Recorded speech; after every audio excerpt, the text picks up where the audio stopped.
If I show you a banana and say this is a mango, you will say, don't fool us. But if I show you roots of banana and say these are roots of mango, you will be fooled because you have never cared about mango roots. All we care about is but you can't get the fruits without the roots. But we have never understood that. No, that's Maya. That's where we are stuck. And therefore, in every verse, the source must be remembered. A lot of energy has been wasted perfecting the later steps of the spiritual process. Practice is the most useless thing. The real thing, when it happens without your consent on its own. Because the obstruction is the ego that is this big. It just demands that you don't obstruct. If it's the real thing, it will happen.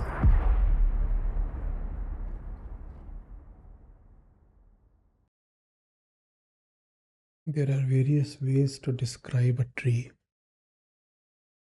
One could talk of the aroma of the fruits and the buds and the leaves.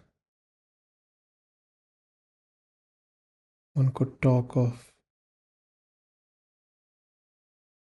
the might, the size of the trunk.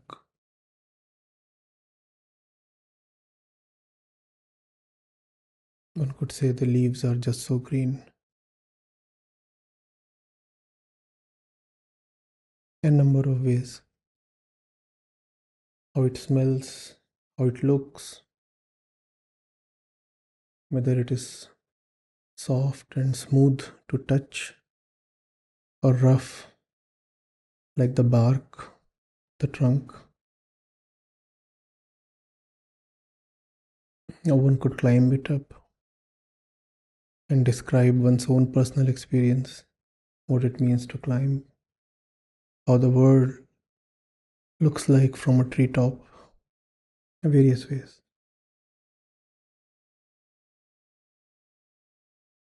But the tree cannot be understood without the roots.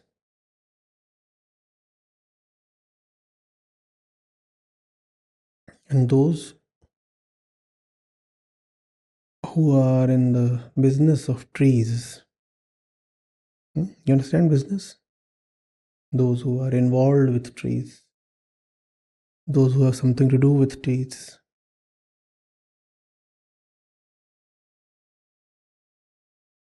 since they are so much with trees, they talk of everything that's associated with trees. They cannot just keep talking of roots, because everything else in a tree is just an expression of the roots, right? So even though it all begins from the roots, once it has begun, it is nothing but the roots that have surfaced over, become visible, taken forms, colors, fragrances.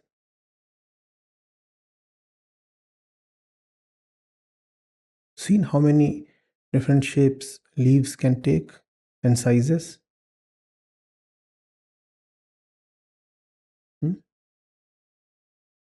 So those who are in the business of trees, they then talk of everything because to them everything is now a beautiful, playful expression of the roots. Do you get this? They are not talking of the fruit as a fruit. They are talking of the fruit as the manifestation of root, because they are in the business of trees. And the tree is first of all its roots.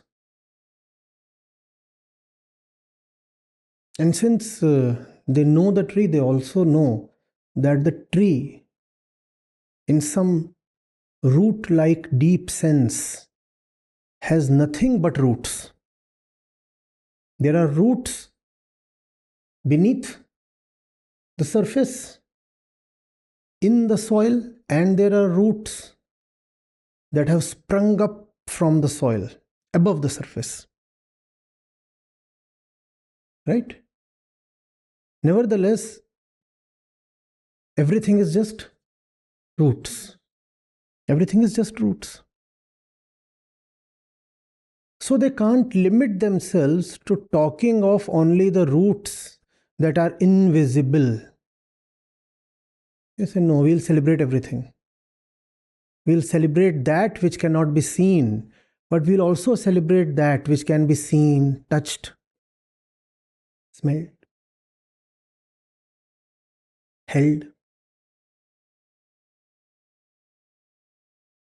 embraced, talked to, climbed over. Because all is just one. This too is an expression only of the roots. So sometimes we'll talk of the hidden, invisible, mysterious roots, the source of everything. We'll talk of that. And sometimes we'll talk of the expression of that source. That expression which is available to the eyes, to the ears, to the body, to the tongue. We'll talk of that. And in talking of all that which is available to the senses, it is not as if we have diminished in our loyalty to the roots. Why? Because all this that we are talking of, this too is just roots. So we cannot be accused of forgetting the roots and talking of the shoots or fruits. Let nobody accuse us. That which you see as fruit, I see as root. That which you call as shoot or trunk or bud, I see that as roots. Roots that have come up, roots that have expressed themselves.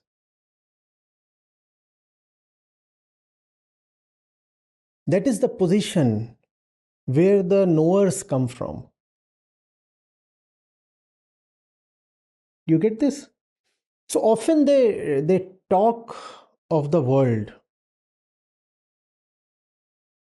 and they celebrate the world. But when they celebrate the world, they are celebrating the world as an expression of the roots, the source, the invisible one, the untouchable one.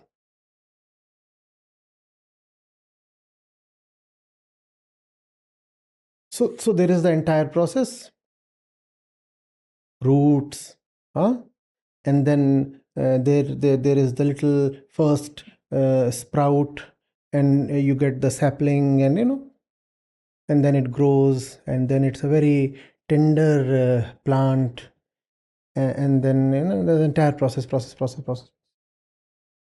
Let's say the process has 10 steps, and they can celebrate any of these steps. And in celebrating any of these steps, they are celebrating just the roots.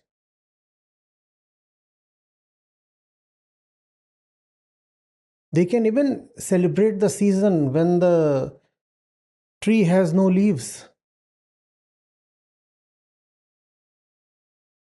the naked tree, and they'll celebrate it, because that too is a part of the entire process. In celebrating any part of the process, what is it that they are celebrating or worshipping? The roots, only the roots, because to them the entire thing is one. To them, the 8th step of the process is inseparable from the first step, because the 8th couldn't have happened without the first. Getting it? That's where they come from.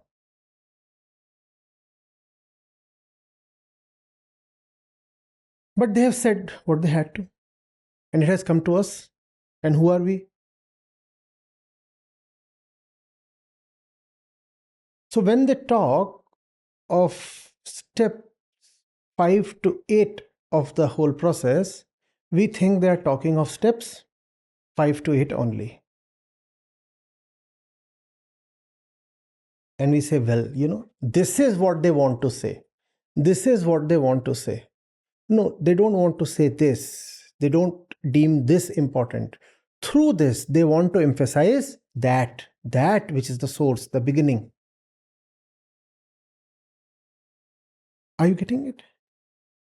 But if you do not look at it from the point they look at it, you will totally misinterpret what they want to say. You'll think they have said only this much. In fact, you may go on to hold a very dangerous conclusion, which is that since they're talking of this steps 5 to 8, and they're not talking of step 0, which is the roots. Hence, they are teaching us that 5 to 8 is important, whereas 0 is not. You see, you have a particular verse in front of you, and the verse is talking of steps 5 to 8. 5 to 8 is what the steps 5 to 8 of the expression of the roots. The roots express themselves, that's the entire process. And we are saying the process can be broken down into steps. And they come to you and they talk to you about steps number 5 to 8. And you may conclude that they are saying that 5 to 8 is important and we are not talking of step 0, so 0 is not important. Now they are saying we are celebrating 5 to 8 because 5 to 8 is nothing but 0. Because everything is an expression of the source. Hence we are celebrating 5 to 8, and by celebrating 5 to 8, through this celebration, this importance, this mention, we are actually worshipping the source, step 0. That's what they want to say. But we think because they're talking of this, so they're talking of this. And not only that, they are talking of this, they are saying don't talk of this. That's the conclusion we come to. Since they're talking of this, hence it's implicit that they are saying don't talk of this. Since they're talking of this, hence they are saying don't talk of this. It's so comfortable, convenient to come to this conclusion. Why? Because this is available to the senses. This is the part of the tree above the surface. It is available. You don't have to be subtle to hold a branch. You don't have to be subtle to pluck a fruit.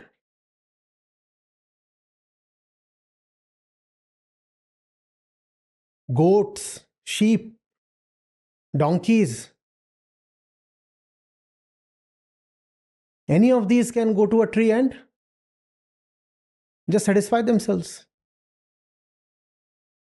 The part that is above the surface is available even to donkeys.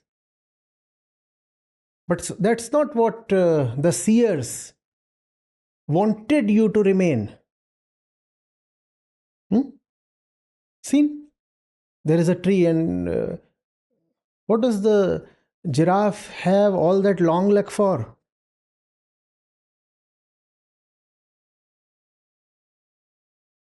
Even giraffes know how to deal with the parts of trees that are above the surface. Even giraffes know that. You don't need to be a wise man to deal with the part of trees that are available to the eyes, the senses. Some goat can go there and start chewing on the leaves. Some random goat. If the part above the surface is so very available, accessible, that even goat and donkeys can go and consume it, participate in it, then why should the knowers talk of the parts above the surface?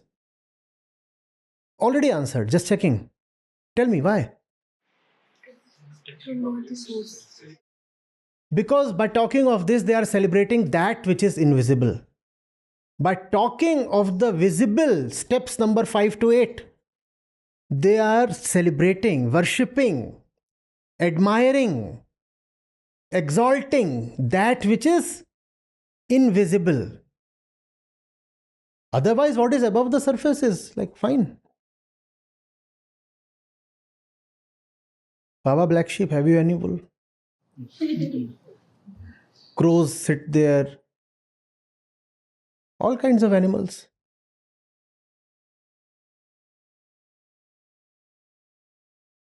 He just signaled to me, am I needed in the conversation?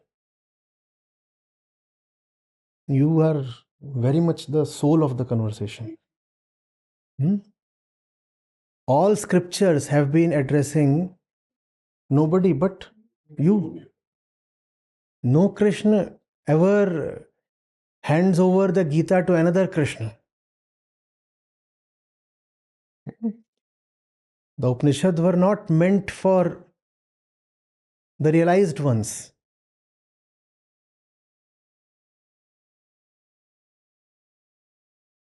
Come here. You see what is happening?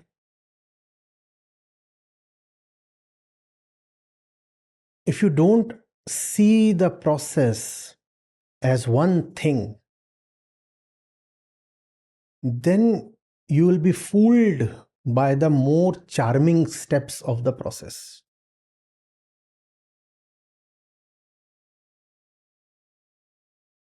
And the roots of the process are often mostly invisible. What you can see is wonderful, but not central, not original, not primal.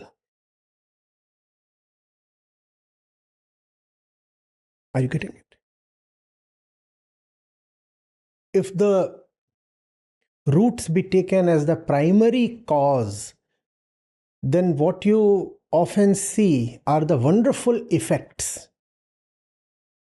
And each effect in turn becomes the cause for another wonderful effect. And you see a succession of those charming effects. And you are enamored. Wow, wow, wow. So this thing led to this thing led to this thing. So let me worship this thing. Because all you can see is this much. Because you don't care to dig deeper. Huh?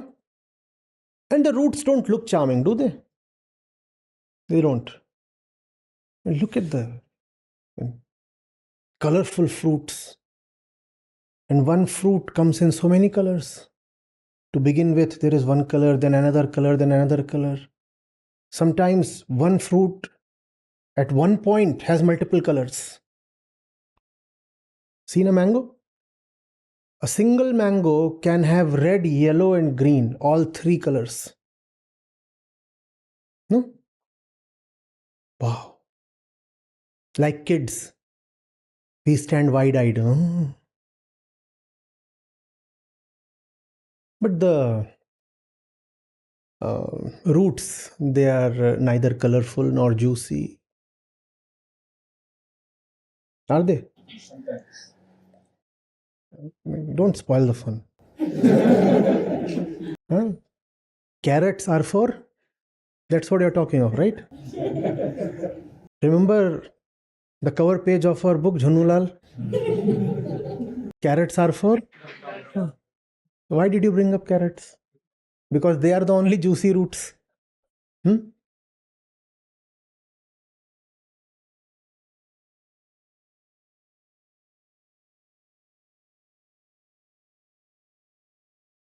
To be safe, what the knower can do is he can keep talking just of the roots.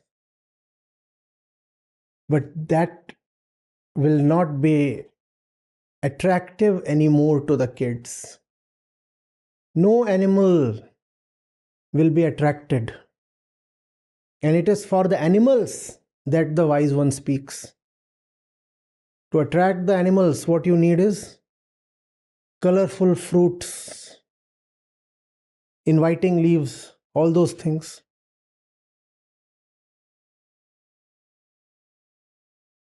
And there is the possibility of misinterpretation.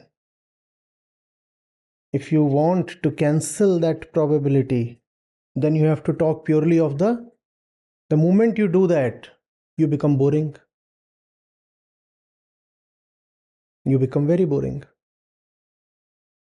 All the time saying, Nirgun Nirakar, can't be seen, can't be touched, can't even be thought of. Then why are you telling it to me? I can't see, I can't touch, I can't think of it. But when you are told of the effects of that cause, the cause in itself is invisible, unthinkable, and all those things. But the effects are not invisible to you. Are the effects invisible to you? No, the effects are not invisible. When you are told of the effects, then it is very compelling. You feel attracted. So success. But this success becomes a failure. Why? You are attracted to the effects. And then you start thinking of effects as standalone entities. You forget that such an effect, such a beautiful effect, can come only from an invisible cause. That you forget. Because you have been talked to of the effects. I have called you to the mango tree by showing you the luscious fruits. Luscious fruits. I have not said, come here, I'll show you the roots. So you come to the tree and you partake in the mango sucking exercise. And when there is that juicy mango, that thing in your hand, and you're cupping it in your palm, has it ever occurred to you what kind of roots does it have? Anybody? Anybody here? See, that's the problem. If I talk to you of the roots, you will not come. If I show you the fruit, you will not think of the root. Now what to do? If I just say, come over, these are life-giving mango roots. And if these roots are there, then a lot of goodness would blossom on its own. If these roots are there, everything would be there. Powerful and deep roots mean a powerful, tall tree. And fruits you don't even have to think of. They are guaranteed. They'll come on their own. If I say, no, look at the roots are the real thing. You'll say, yeah, agreed, roots are the real thing. By the way, I have something to do. So the other extreme is, show the mango, then everybody will come. But they'll say, give us the mango, because the mango is a thing, a deal in itself. A standalone thing, a closed system, without understanding that the mango cannot come on its own. The mango has to come from something invisible. And unless you have love for that invisible thing, there would be no mangoes in your life.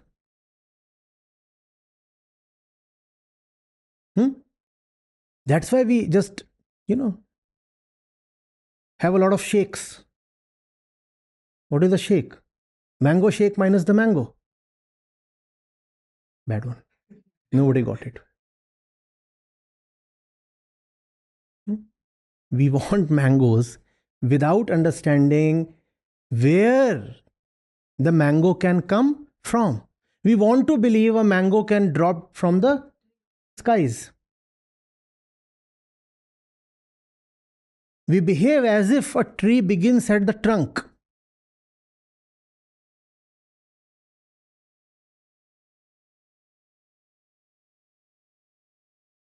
If I show you a banana and say this is a mango, you will say, don't fool us. But if I show you roots of banana and say these are roots of mango, you will be fooled. Because you have never cared about mango roots. All we care about is but you can't get the fruits without the roots. No, that's Maya. That's where we are stuck. And that's where every top scripture is stuck. To attract you, they'll be forced to make what can be called as compromises. They'll be forced to show you mangoes because you're kids, you won't be lured. How do you call kids? Mango. The kids come running.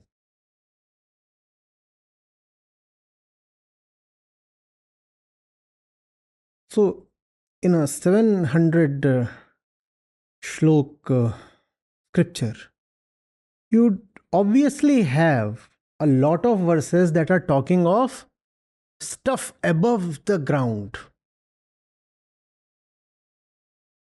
But because the scripture is a powerful one, a real one, an authentic one, it is also talking at a lot of places, in a lot of verses, about stuff that is below the ground. The trick is to relate everything that is above the ground, even if there is a verse that is talking of stuff that is above the ground. The trick is to relate it to that which is below the ground. Only then you should be sure that you have gathered what they wanted to give.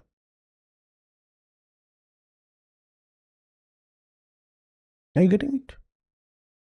The source is what the scripture attempts you to bring you to. And therefore, in every verse, the source must be remembered. Even if the source is not mentioned, it should still be remembered. It should still be seen. It should be read, even if it is not worded. Even if it is not in the words, read it between the words. Even if it's not in the sounds, hear it in the silence. But don't miss on the source.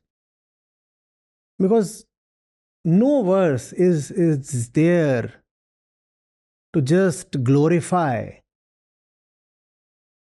random stuff above the ground.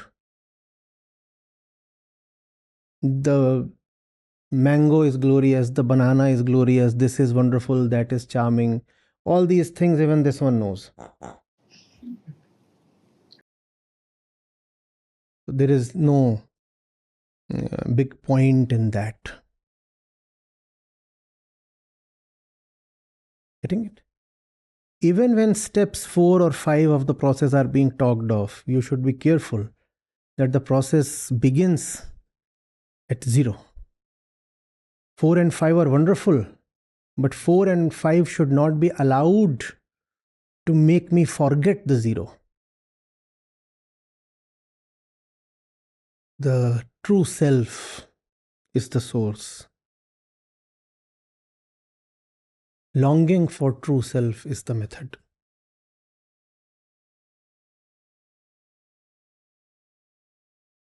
That's it. Simple.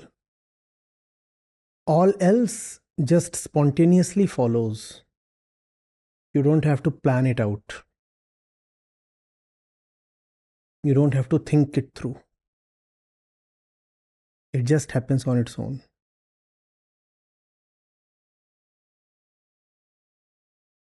The only thing that cannot happen on its own is your loving consent. Consent, by definition, is something that is not automatic. And if it is automatic or guaranteed or default, then it is not consent by choice at all. Right? If a box is already ticked and frozen, if a box of expressing your content, as you have on websites, I have understood and agree to the terms, and if there's such a box and it's already ticked and you can't untick it, it's frozen, have you given your consent? Consent is there only when there is choice. So that's the only thing that cannot happen on its own. That's the only thing that you have to do. And once you have done that thing, all else happens on its own. And saints and seers and wise men, they often sing glories of the great things that happen after the consent. But those things are wonderful to look at, but also quite useless. Tell me why? Because they anyway happen on their own. They anyway happen on their own once the one thing that you need to do has been done. Not getting it. There is a series process, right? This. Like a waterfall, like a sequential waterfall. This happens, then this happens. Huh? There is a dam, a reservoir at the top. And following that, there are these cascading falls, sequential, in series. Each one more beautiful than the previous one. Each step of the fall more beautiful than the previous one. It's great to sing glories of all these steps, but it's also quite useless. Tell me why? Because it happens on its own.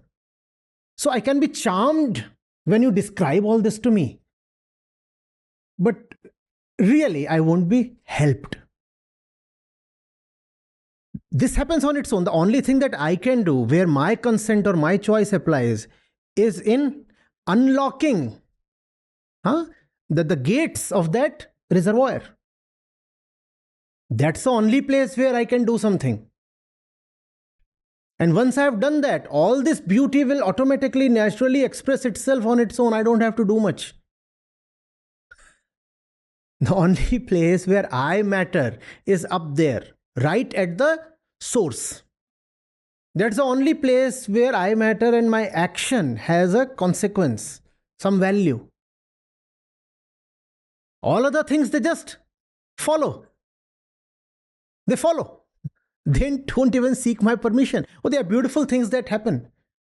Such beauty happens to me, in me, outside me, to the world, through me. All those lovely things happen, but they happen just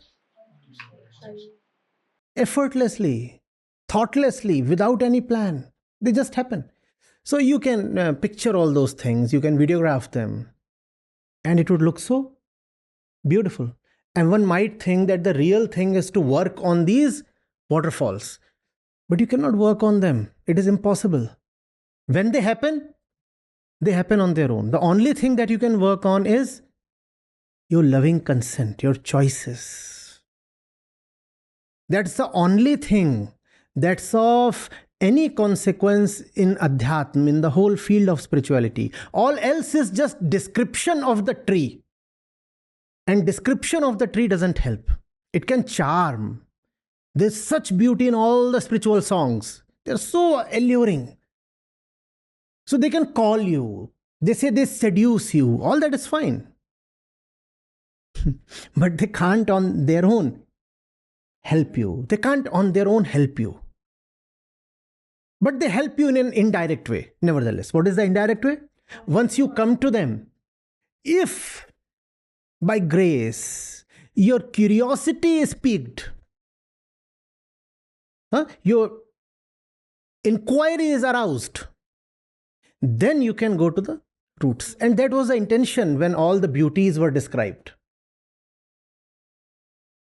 When all the beauties were described. So, Saint Kabir, for example, would talk of the qualities of the Surma. Does this, does that. Fearless.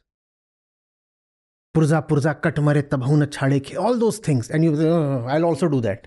You cannot do that.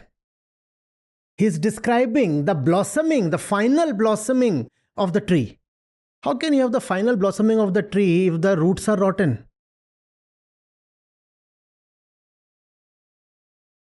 Sometimes saints describe great love.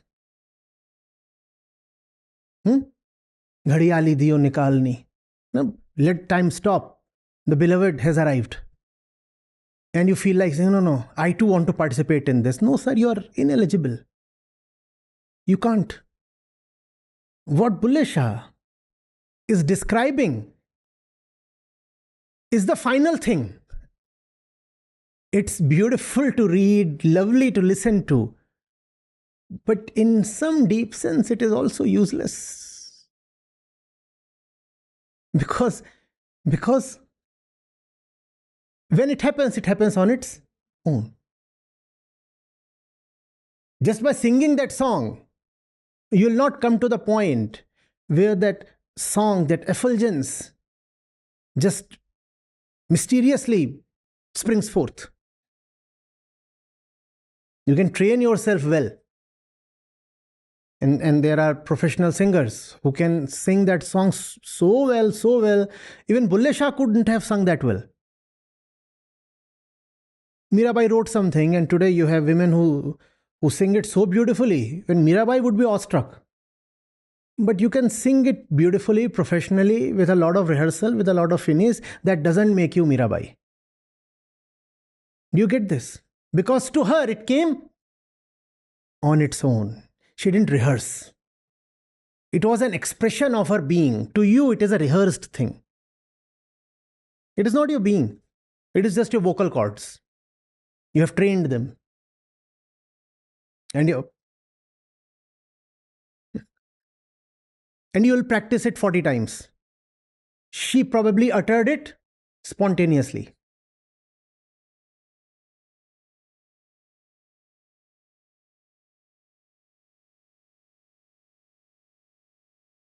Do you understand? A lot of energy has been wasted perfecting the later steps of the spiritual process. I'm saying wasted because those steps cannot be perfected on their own. It cannot happen. It is impossible. But we have never understood that. And gurus and their disciples, they have been talking therefore of all kinds of actions. Do this, do that, practice this. Sir, practice is the most useless thing. If there is one practice that you need to have, it is the practice of not accommodating yourself. Practice of not cheating yourself. And without these practices, all other practices fall flat.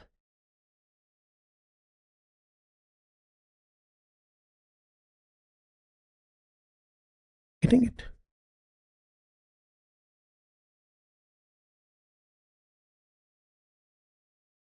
What we have with us is one of the more famous verses of the second chapter. They sometimes call it the Urma Sutra. So it says, when, read it and then tell me why I had to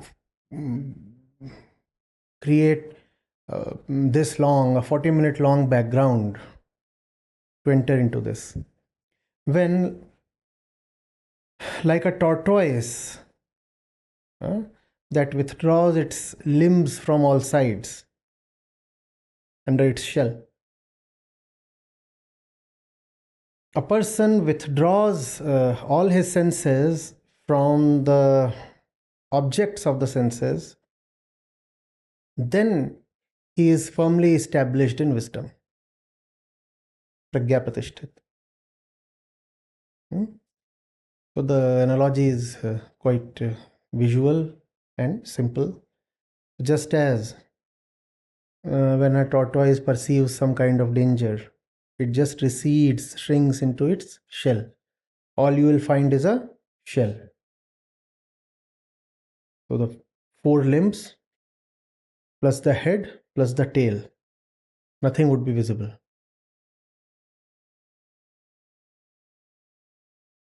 An inverted bucket, that's how it looks. Nothing is visible. And that armor is quite thick and resilient. The tortoise is safe there, more or less. Similarly, when the fellow withdraws all his senses from their objects, then he is established in wisdom. This is the sutra. Now, why did I have to create such a big preface or background for it? It is a consequence of a loving choice and it cannot be perfected on its own. And what has been the misfortune through the centuries?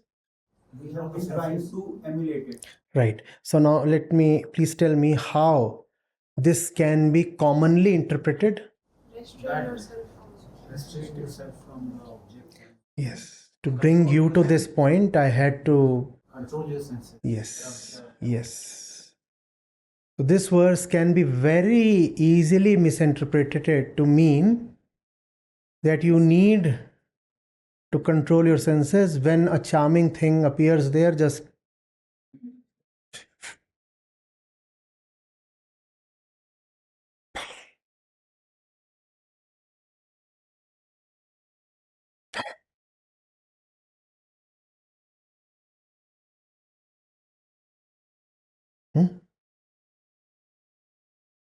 Rajdeep tucks even his tail in when there are women around.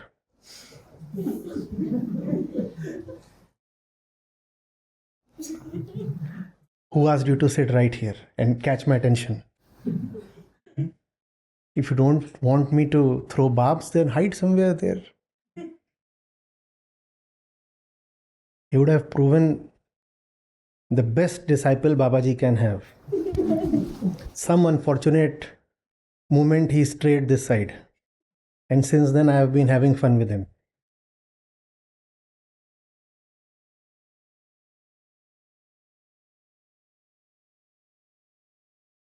Do you see how easy it is to come to an erroneous conclusion when it comes to this verse?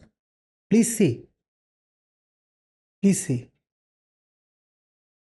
Liberation is so simple. All you have to do is just withdraw your senses from the world.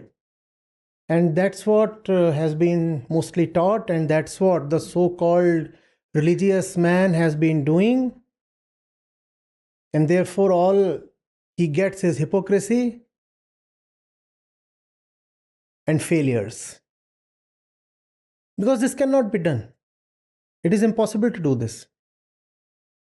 It can happen, but it can never be done. Please write this down. When it will happen, it will just happen. It will happen without your knowledge, without your effort, without your plans, without your agency.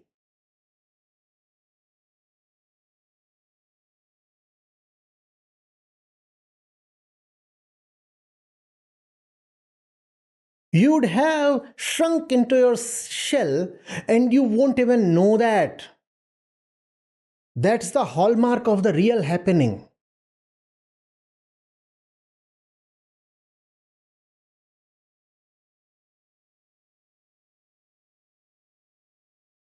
In contrast, when the false thing happens, it is always a contrived one. You understand contrived? What is that? Forged one. Both forced and forged.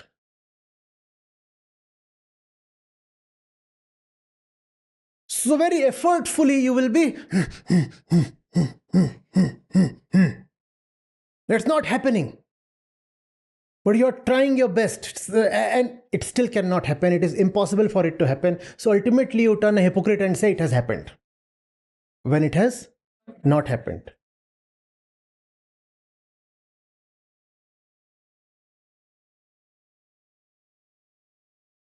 I'm a true blue brahmachari. I run away from women even where there are no women. Had you really been a brahmachari, why would you be scared of women? Isn't that obvious? You're so scared of women. How women?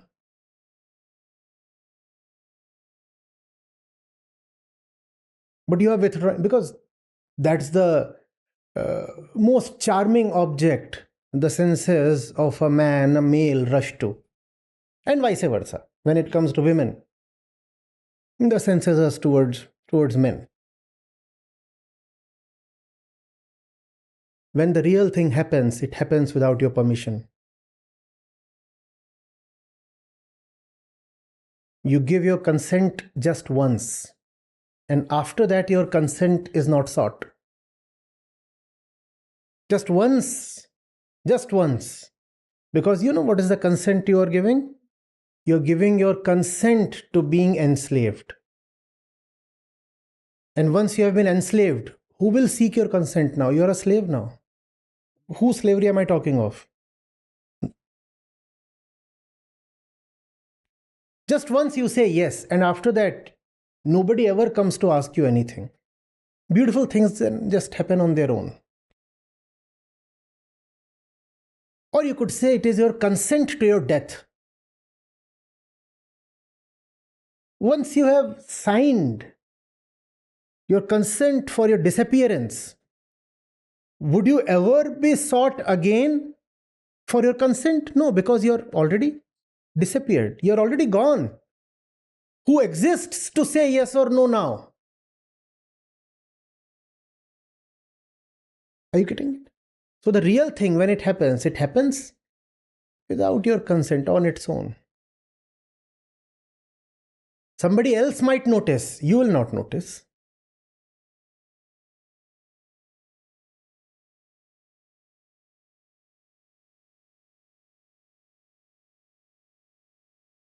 On the other hand, when fake things happen, you force others to notice it, even when there is nothing worth noticing. Don't you think I have developed good biceps now? That if you are living a healthy lifestyle, please notice my lips, how red and glistening they are. Had you been really living well, the lips would have been all right on their own. But they're not all right. So you're doing all kinds of antics. And on top of that, applying filters. And getting angry with those who don't notice.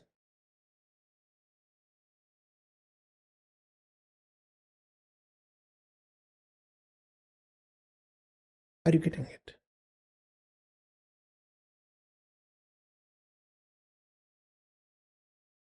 This withdrawal is not something you can rehearse, please. The only thing you can practice is Practice of not cheating yourself.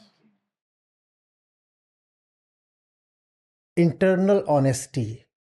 That is the only thing in your hands. I will be honest to the truth. I will not cheat myself. When in this, what is this myself? The true self. I will not cheat the true self. This inner honesty is everything. If this inner honesty is there, in some way or the other, every other auspiciousness will follow. And if this inner thing is not there, you can keep rehearsing till the end of time. All you will have is wasted energy, wasted time, and a lot of hypocrisy.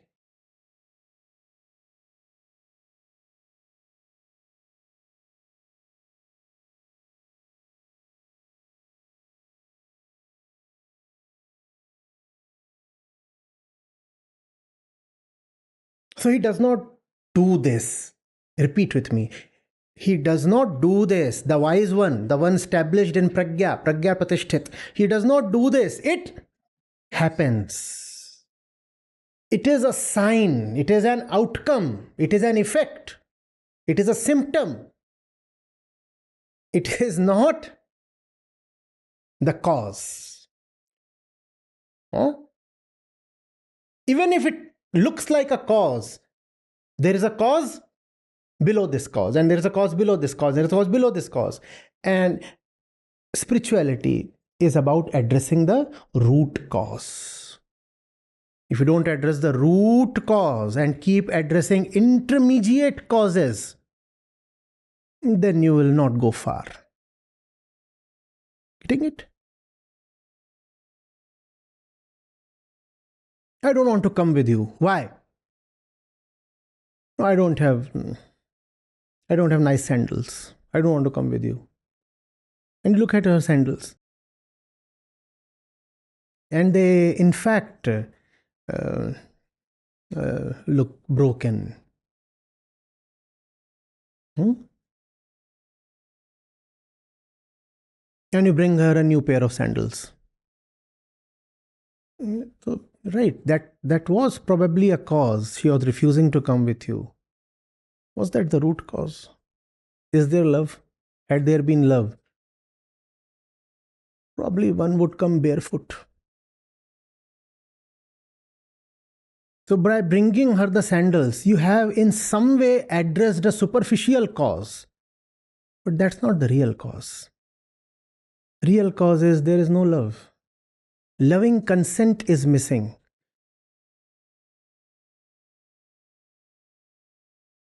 All our life we have problems and we keep treating superficial causes.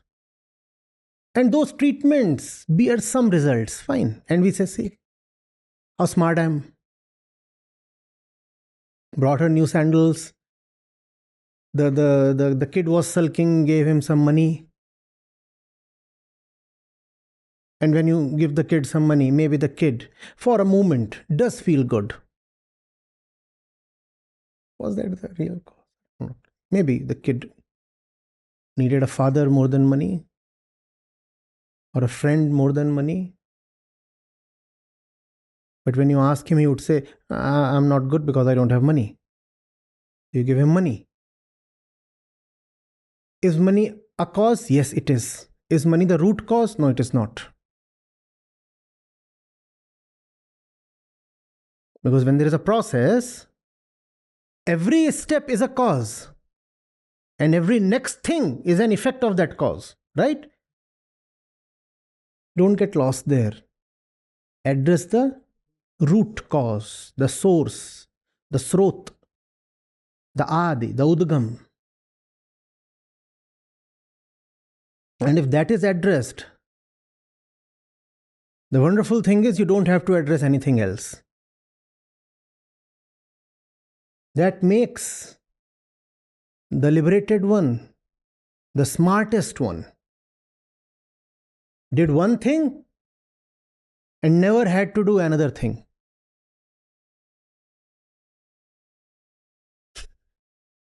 What do you do? Just one thing. And after that, I do. But then so much, it happens. This so much that you see is just happening. I don't do it. But you look like doing it. It happens through me. Happens through me. I don't do it. I threw it. I threw it. I let it happen. I don't make it happen. You get the difference? I let it happen. And the worldly man or the lok dharmik man, he keeps making things happen. I'm still not able to withdraw all my senses. Dam laga ke haisha. What dam laga ke? It's not happening. Push it harder. Come on. Show us you can do it. It still won't happen. But to save face, you will say,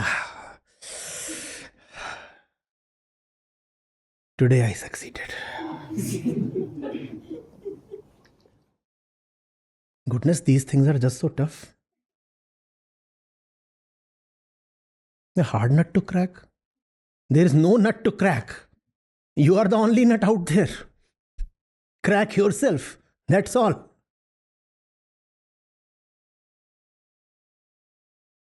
Getting it? How many of you find work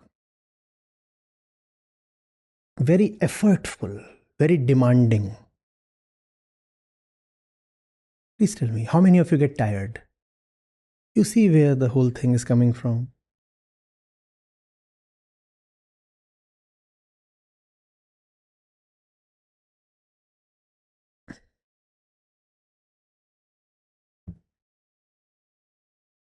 Hmm? You are trying to make it happen. And you are an obstruction in the way of letting it happen, which is so stupid. It wants to happen, but you obstruct it. And then you want to make it happen in your own way. Get out of your own way, please. That's the favor you need. If it's the real thing, it will happen. It doesn't even demand your cooperation, it will happen. It just demands that you don't obstruct. But firstly, you obstruct and then you say it is not happening, so let me try harder. And then you get tired and you say, this work is not worth it. I never get to complete it. Because the obstruction is the ego that is this big. That is the only obstruction. The falseness that we want to preserve, defend.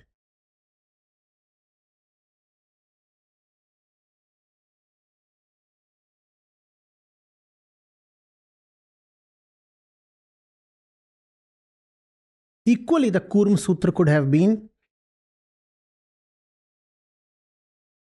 like some other animal.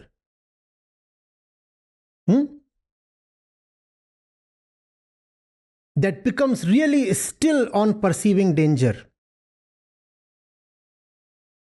The wise one becomes really still and then he is called established in wisdom. Equally, the sutra could have read this. Very equally. And would have been much the same thing. And then the reader would have thought that Krishna is imploring him to stand still. And he would have then tried practicing standing still. And there are a lot of traditions in which standing still is actually practiced. Not just mentally standing still, but also physically standing still.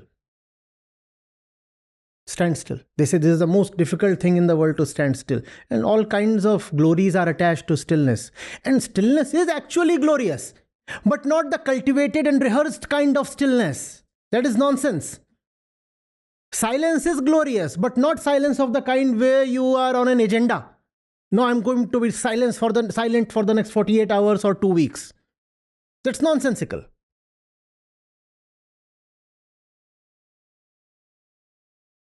Because in doing that, you are actually conspiring against yourself. You are saying, I will practice step 5, 6, and 7 just so that I can avoid step 0.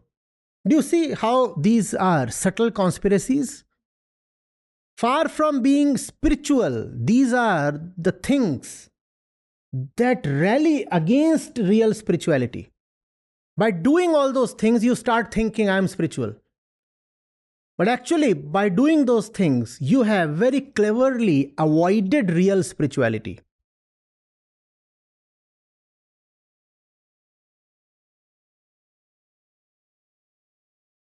Getting it? The withdrawal of senses will happen on its own. Because senses are not autonomous, are they? Does your tongue pop out on its own? Does it happen? No. You do that. The arms don't just randomly start flying hither thither, do they? You do that.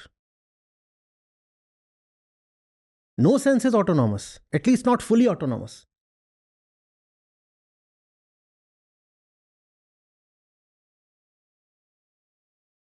Who writes the senses as the master? The ego, that's it. That's it. Me. I am the controller of the senses. If I am all right, the senses will be all right. I don't need to rehearse at the level of senses. I need to rehearse or practice or do the right thing at the level of the ego. That's what needs to be set right. And everything else falls in place.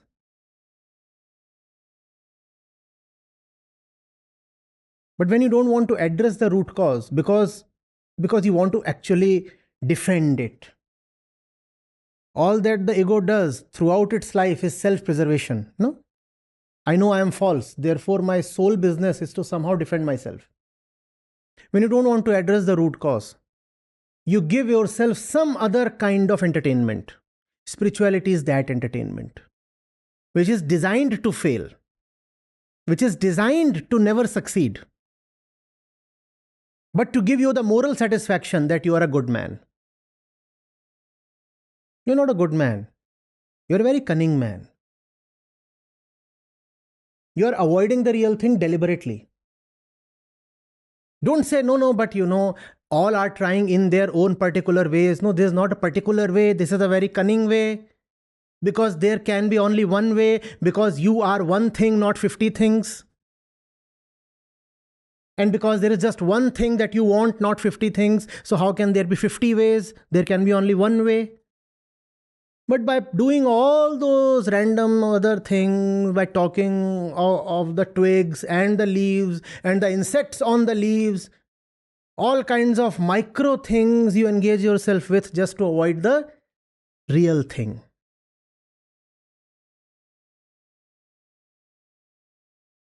On all Tuesdays, exactly at 2:42 p.m., should all married women bring a pot of haldi sourced only from the hills.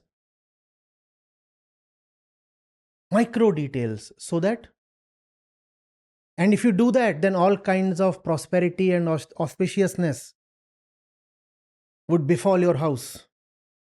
Micro details, so that you get lost in it and so that you miss out on the real thing. Don't say, no, we are also religious in our own way. You're not religious, you're anti-religion. This is not another kind of religion, this is anti-religion.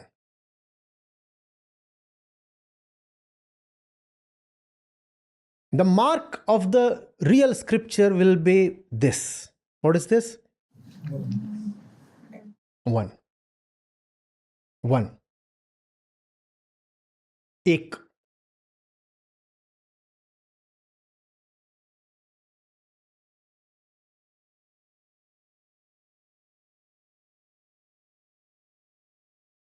One at the level of our devotion, and not even one at the level of itself. In itself, it is not even one, advait, non-dual. But when it comes to our devotion, to whom should we be devoted, it is one. That's the mark of the real scripture. Real scripture, real process, real spirituality, whatever.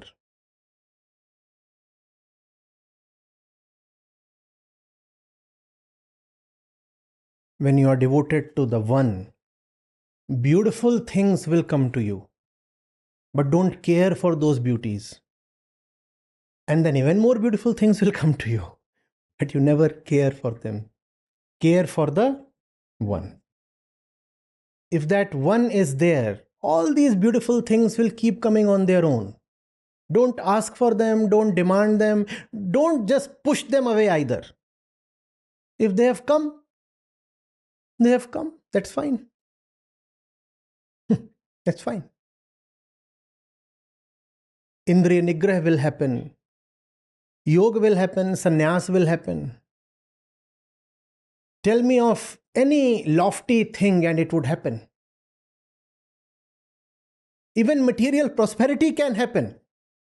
Not guaranteed, but probably even that can happen. Let that happen. We never asked for it. If it has happened, it has happened. That was not my purpose. My purpose was the one. And if in being devoted to the one, I face poverty, let that be. Let that be. There is spring and there is autumn. Sometimes there are a lot of leaves, an entire riot of leaves. And sometimes there is just not even a single leaf. That's fine. The root is intact. Seasons have changed, the root has not.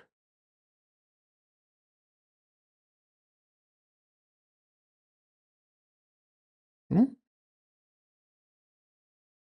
So all these things that the worldly man or the so-called religious man, the lok dharmik man, has to strive for so much and put in so much effort for and still not achieve.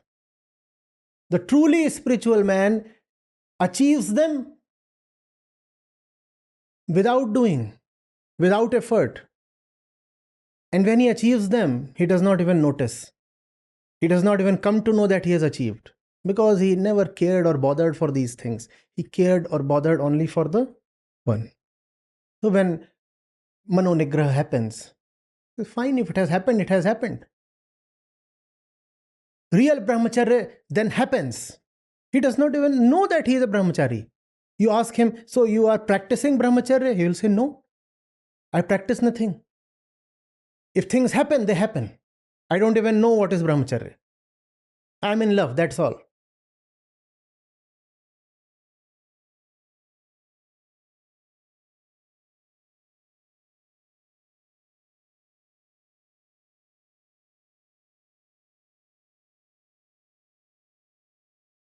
Do we hear Lao Tzu laughing in a corner? Hmm? Truth that can be known, not truth at all. He said Tao, not truth, but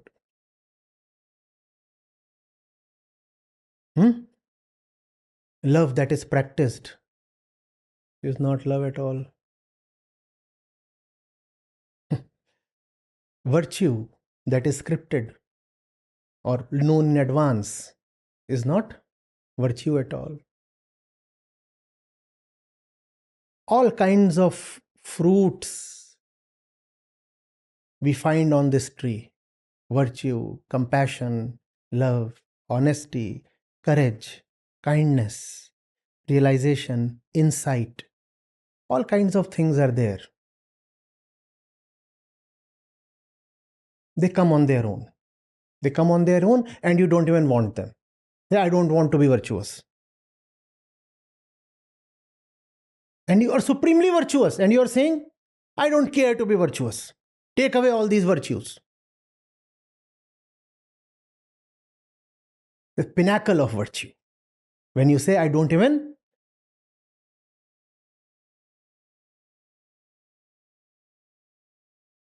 you are now truly respectable and you say, hey, keep your respect aside. I don't want your respect. Now is when you are respectable.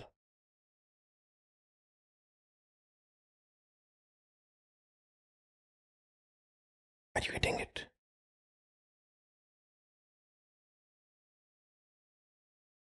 Don't practice the intermediate things. Practice the root thing. The intermediate things are all wonderful, glorious, charming, but they will happen on their own. And if you find that they are not happening, don't start working on them.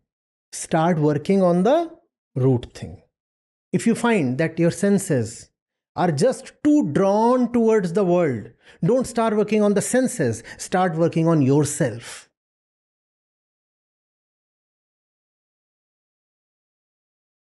Don't be like the tennis player. Some of them are known to break 8 or 10 rackets in a single match. When things are not going their way, they blame it on the racket. Why blame the senses? This you can call a sense, right? Right? This is a karmendriya. The racket is an extension of this karmendriya, is it not? So why work on the indriya? Work on yourself. Work on yourself.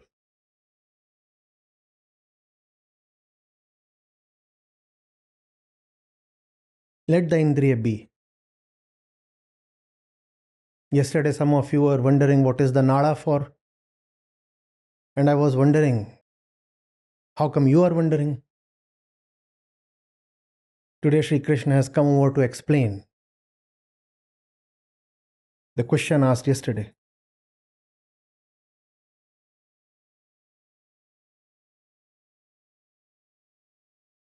It's not a stronger nada that you need. You need deeper love. And then, even without any nada, you would be all right. And is so happy. Okay, before you ask the question.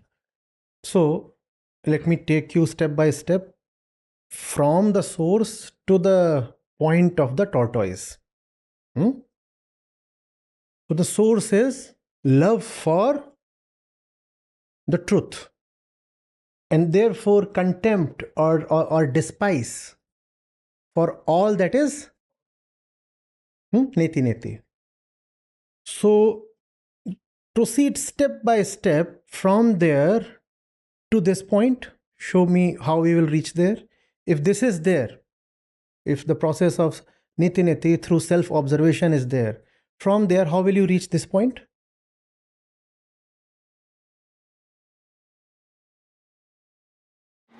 We'll see our present situation first. You will look at your present situation, right? You will look at your present situation. And in looking at your present situation, you see that you are already attracted to so many objects. Right? Then you will ask what these objects have given you so far. Right? And when you are not charmed by those objects, you are in the questioning mode. You will ask whether the next object in queue is fundamentally different from the objects you have already embraced in your past or are currently embracing. Next, the answer will be no. Next, your motivation, your desire to extend, stretch out towards those objects will diminish, and then you will come back. So if you have self-observation, this withdrawal will organically happen. Is that clear? Whereas without self-observation, this withdrawal can only forcibly happen, only temporarily happen, and only fruitlessly happen. Because the one within is still clamoring for all the objects, because he has not learned his lessons, because he does not know what he has been doing, because he does not look at himself. He does not look at himself, so he wants to blindly carry on. And there is an infinitude of diverse objects. Having failed with a few objects, he will try out new ones. And then he'll keep stretching himself out and out. This withdrawal is an organic thing when it happens. This is a result of self-knowledge. The more you know yourself, the more the world loses its usual charm. Just download the Acharya Prashant app, and there you go to the community section, and you have live testimonials streaming in at the rate of 1 every 5 minutes. I'm seeing lives change in thousands, if not millions, every day in front of my own eyes. We are doing it. Right. We have actually done it. Join the community of more than 2 lakh participants on the Acharya Prashant app. Your first month is completely free. You'll get full access to Gita Mission. On the app, you will get regular live sessions, daily exclusive conversations with Acharya Prashant, access to the vibrant Gita community, wisdom exams, curated news, audiobooks, quotes, and much more. Search Acharya Prashant on Google Play Store or Apple App Store and download now.